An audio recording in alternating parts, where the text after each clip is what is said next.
What is iPod Touch? A great iPod, a pocket computer, and a game player. Incidentally, on the game player, real quick, for those of you curious, Grand Theft Auto Chinatown Wars is going to be coming to the iPhone OS platform, meaning all iPod Touches and iPhones, excuse me, sometime this fall. So keep an eye out for that.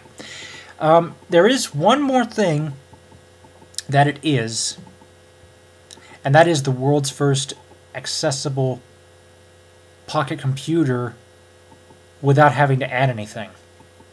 And what are we talking about? I will show you.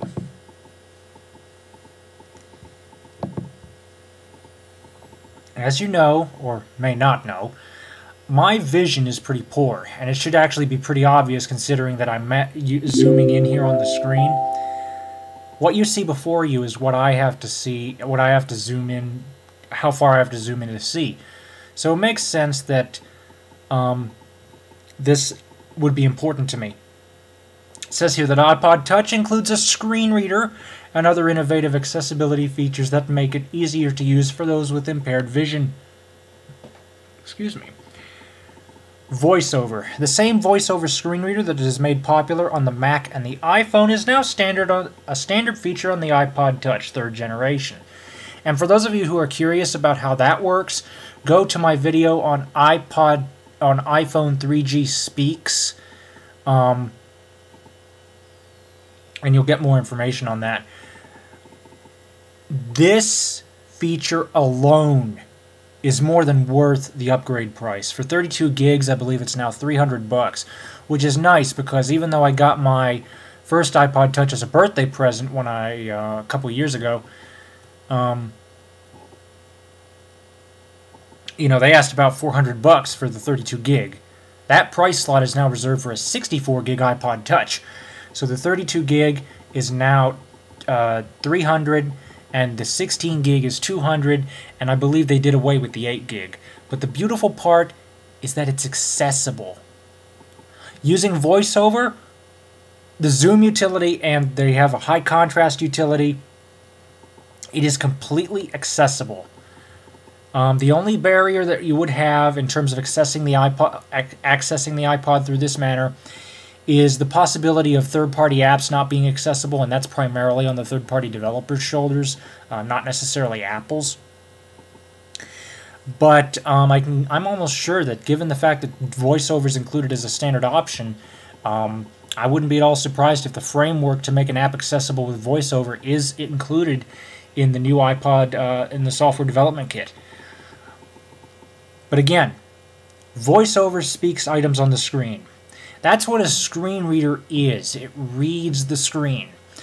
And this is the first PDA to have it truly accessible out of the box. Now, what are we talking about? Well, $300 for a PDA, right? $300 for a standalone device. Now, we're gonna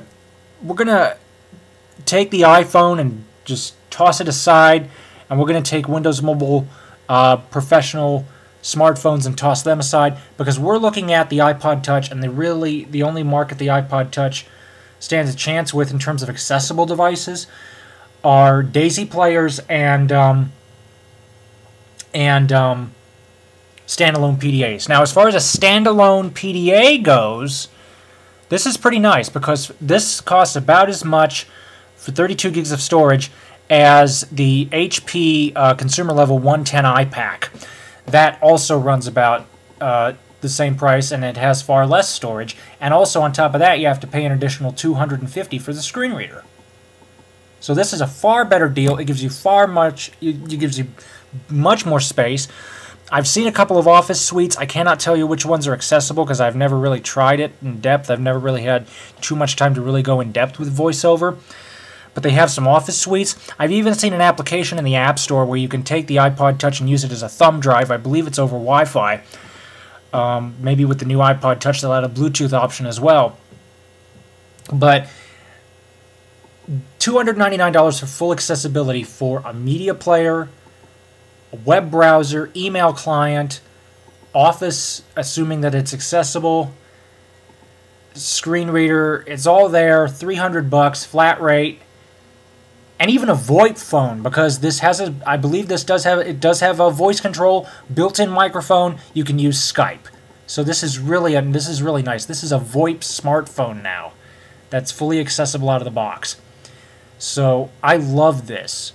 How does it compare to Daisy players? It doesn't, because there's one very important part, the Daisy technology, that's very proprietary, and I don't think Apple would necessarily want to build Daisy support in because of this. Well, I could be wrong.